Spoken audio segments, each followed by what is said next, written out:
Good morning, students. Welcome back to the new session of learning in this lockdown period.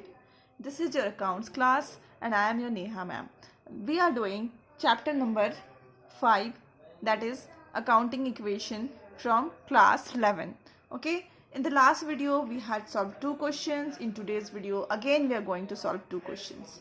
Okay, so question number 9 is reflecting on your screen. Please go through it, and for those who don't have any books, not yet purchased the book, what they can do, they can just pause the video and go through the question. Okay, so it's saying that prepare an accounting equation on the basis of following transactions.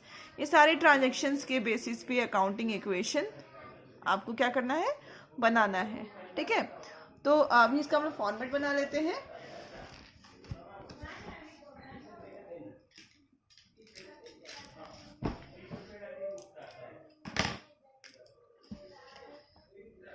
Question number 9. Okay,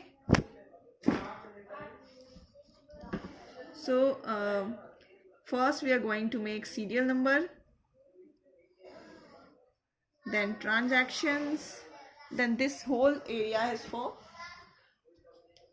assets is equal to transactions, then you will write the equation assets is equal to liability plus capital.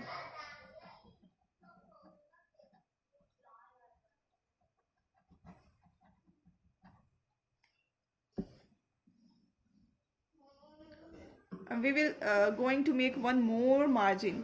ठीक है, हम लोग यहाँ पे items लिखेंगे. Assets में कौन से आइटम्स आते हैं, लाइबिलिटी में कौन से आइटम्स आते हैं, कैपिटल में तो कैपिटल ही आता है. Okay, so let's start. Okay, तो first is started business with cash.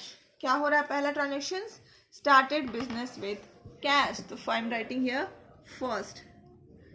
First क्या है, स्टार्टेड बिजनेस. ठीक है, विथ कैश, तो हम लोग यहाँ पे लिख देंगे कैश. ठीक है, और यहाँ पे है कैश कितना है 70,000, कैपिटल कितना है 70,000. ठीक है, सेकंड हम करेंगे क्रेडिट परचेज ऑफ गुड्स. ठीक है, credit purchase of goods. Okay, तो हमारा एक स्टॉक जुड़ गया एसेट्स में. हमने क्या परचेज किया, स्टॉक.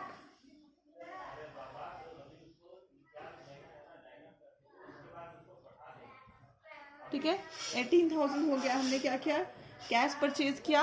और जब हमने किसी से cash purchase, really sorry, credit purchase किया, तो हमने क्या किया, किसी से क्रेडिट परचेज किया है तो हम उस पर्सन को फ्यूचर में हम पैसा देंगे. अभी तो हमने नहीं दिया है उसको, फ्यूचर में हम उसको पैसा देंगे. तो that person will be called creditor. वो पर्सन को क्या बोलेंगे, क्रेडिटर. यहाँ पे हमने लिखा क्रेडिटर, इसके नीचे में 18,000. ठीक है, तो यहाँ पे हम लिखेंगे न्यू इक्वेशन. ठीक है, कैश के नीचे 70,000 plus 18,000,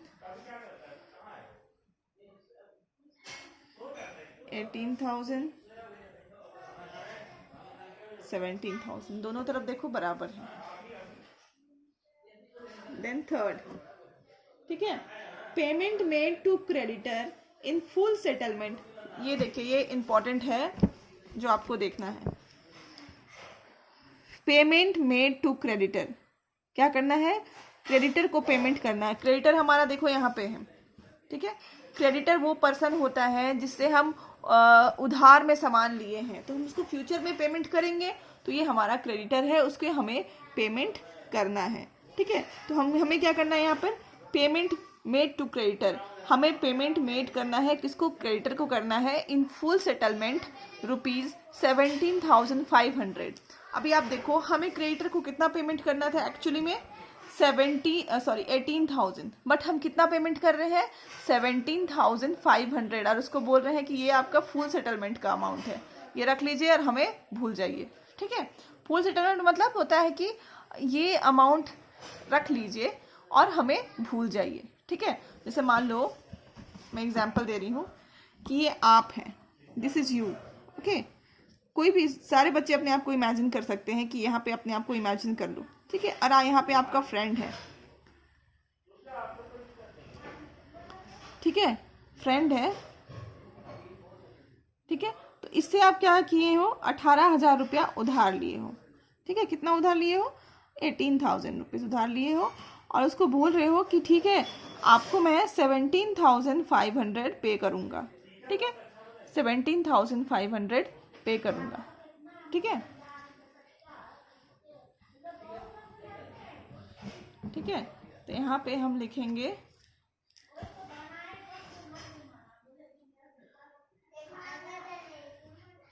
payment to creditors. Payment किए किसको, क्रेडिटर्स को हम लोग पेमेंट किए। ठीक है, तो अब हम देखो हम पेमेंट कर रहे हैं कितना 17,500, तो हम माइनस किएंगे 17,500। ठीक है, क्योंकि हम कैश कितना दे रहे हैं 17,500। ठीक है, लेकिन हम इसको बोल दे रहे हैं कि हम आपको कितना दे रहे हैं 18,000। ये हम अपना यहाँ पे क्रेडिटर को पूरा का पूरा हटा देंगे, क्योंकि हम इसको बोल रहे हैं कि फुल सेटलमेंट हमारा हो गया, अब हमारे से आपका कोई रिलेशन नहीं है। This is our the final relation था, हमने आपको बस पेमेंट कर दिया, अब अपने रास्ते जाइए। ठीक है, तो हमने 17,500 रुपया पेमेंट किया, मतलब हमारा कैश से डिडक्ट हो गया 17,500, और इधर हमने पेमेंट किया, क्रेडिटर को हटा दिया, दैट इज 18,000 हमने पूरा का पूरा डिडक्ट कर दिया। ओके, अब आप देखोगे एक चीज कि हमने 18,000 वाले को 17,500 पेमेंट किया, दैट मीन्स हमें 500 की प्रॉफिट हो रही है। यहाँ पे हमें क्या हो रहा है 500 की प्रॉफिट हो रही है। ओके, तो this profit is added to the capital. हमेशा आप क्या करते हो, प्रॉफिट को कैपिटल में ऐड करते हो, और लॉस अगर हो जाता है तो कैपिटल से डिडक्ट कर लेते हो। तो यहाँ पे -500। यहाँ पे अगेन हम लिखेंगे न्यू इक्वेशन 18,500। ओके, ठीक है, तो देखोगे आप न्यू इक्वेशन हमारा क्या बना, this deducted by this plus 18,000। यहाँ पे तो हमने पूरा का पूरा इसको हटा दिया, और 500 जो हमारा प्रॉफिट हुआ था उसको हमने यहाँ पे ऐड कर दिया। ठीक है, तो दोनों तरफ का हमारा ये बैलेंस है।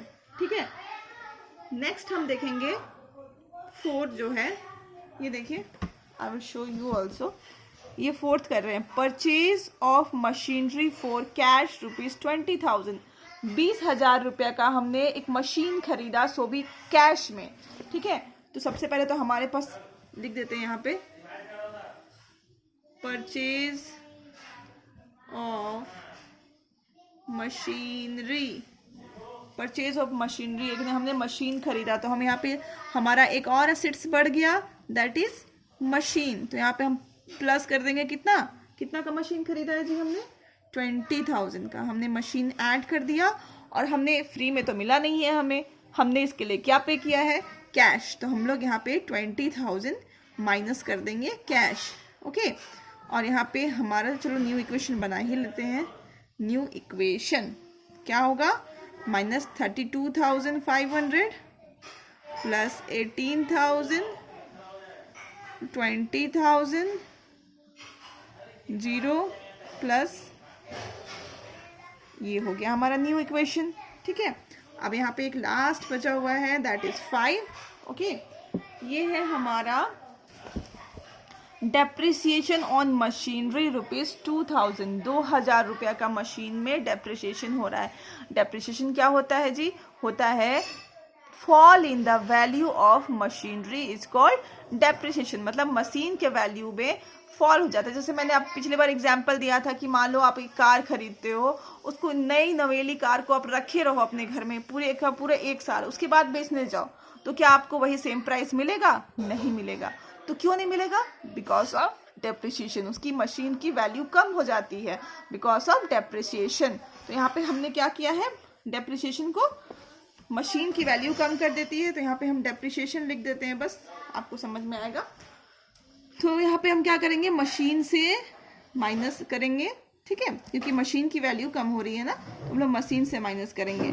और एट द सेम टाइम ये हमारा क्या है, एक्सपेंस है, एक्सपेंस को हम कैपिटल से माइनस करते हैं, ठीक है। तो हमारा न्यू इक्वेशन क्या हो गया, 32,500 प्लस 18,000 प्लस 18,000 प्लस 68,500, ठीक है।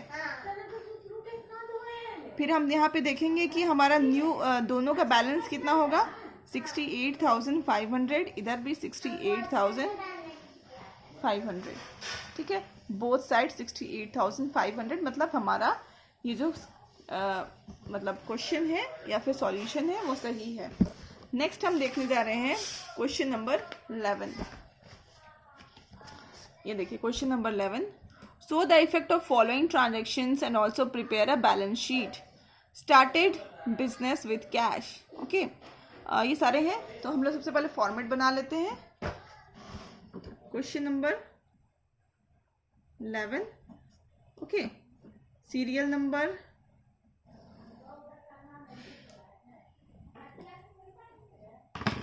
ट्रांजैक्शंस,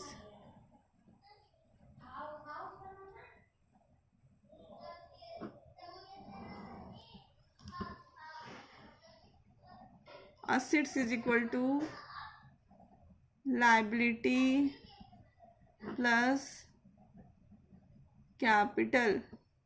ओके, ये हम कर लेते हैं, एक मार्जिन खींच लिए। ओके, तो हम यहाँ पे क्या करेंगे, सबसे पहला लिखेंगे फर्स्ट, सो द सबसे पहले स्टार्टेड बिजनेस विद कैश, तो यहाँ पे लिख देते हैं स्टार्टेड बिजनेस कैश, कितना है हमारा, 60,000 है कैश, कैपिटल में भी 60,000 आ जाएगा हमारा। ओके, सेकंड क्या है, rent received, rent received, rent received मतलब रिसीव्ड मतलब आपको मिला है हाथ पे रेंट, तो आपके पास रेंट आया है, ऐसा नहीं है कि आप रेंट पेड मत कर लीजिएगा, रेंट रिसीव्ड है ये, मतलब आपको रेंट मिला है, ठीक है, तो यू आर गेटिंग रेंट। तो यहाँ पे हमें 2,000 यहाँ पे प्लस करना पड़ेगा, एट द सेम टाइम हमें कैपिटल में भी 2,000 प्लस करना पड़ेगा। अगेन नई न्यू इक्वेशन, ठीक है, सॉरी मैंने इस मार्जिन के ऊपर लिख दिया, आपको इसके नीचे लिखना है, ठीक है, ये मार्जिन यूज़ नहीं करना है। यहाँ पे हम आइटम्स लिखते हैं, 62,000, here also 62,000, okay. Then third है हमारा अक्रूड इंटरेस्ट, थर्ड क्या है, so I will write accrued interest. Accrued interest का मतलब होता है interest earned but not received, मतलब हमने इंटरेस्ट कमा लिया है बट हमारे हाथ पे नहीं आया है, ठीक है, हमने रिसीव नहीं किया है अभी तक। तो अक्रूड इंटरेस्ट, इंटरेस्ट अर्न कर तो लिया है, तो ये हमारा असेट्स हुआ, तो यहाँ पे हम करेंगे अक्रूड इंटरेस्ट, तो हम यहाँ पे 500 जोड़ देंगे, ठीक है, 500 हमारा क्या हो गया, अक्रूड इंटरेस्ट हो गया। एंड अगेन ये हमारे लिए क्या है, ठीक है, एक प्रॉफिट है एक किस्म का, तो हम यहाँ पे भी जोड़ देंगे क्योंकि हमें फ्यूचर में तो मिलने वाला है, आज भले ना मिला हो, ठीक है।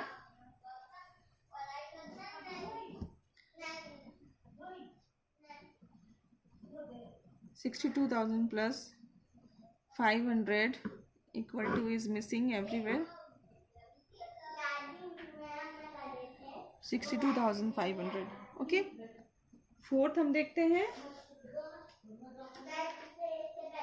Commission received in advance, commission received in advance, ठीक है, आपने एडवांस कमीशन रिसीव किया है, ठीक है, सबसे पहले तो आपको क्या होगा कि ये कमीशन आप रिसीव नहीं किया है तो कोई आपको कमीशन दे चुका है एडवांस. ओके, तो I am writing here for advance commission. Okay, तो एडवांस कमीशन हम लोग क्या करेंगे, 1000 रिसीव करेंगे तो हमारा कैश बढ़ जाएगा. Okay, at the same time हमने किसी का काम तो अभी तक किया नहीं है और उसके लिए एडवांस पैसा ले लिया है, तो ये हमारे लिए लायबिलिटी है.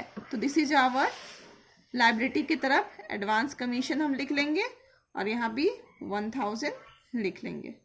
ठीक है, तो हमारा न्यू इक्वेशन क्या बन जाएगा,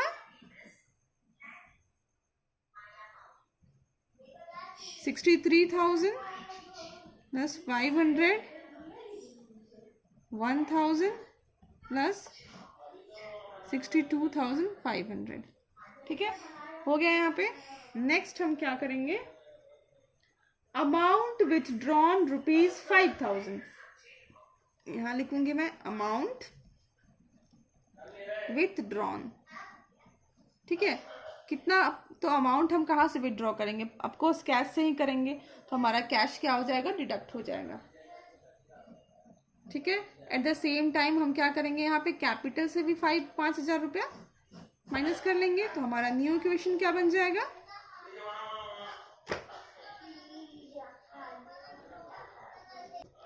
ओके. तो यहाँ पे हमारा क्या हो गया, 58,500 एंड बोथ साइड 58,500 जब हमने कैलकुलेट किया, it means our solution is correct because both side हमारा इक्वल है. ठीक है, so I am ending my video here only. Hope you understood the questions. If not, go through the video again and try to practice by your own. Till then, keep learning, stay safe. Thank you.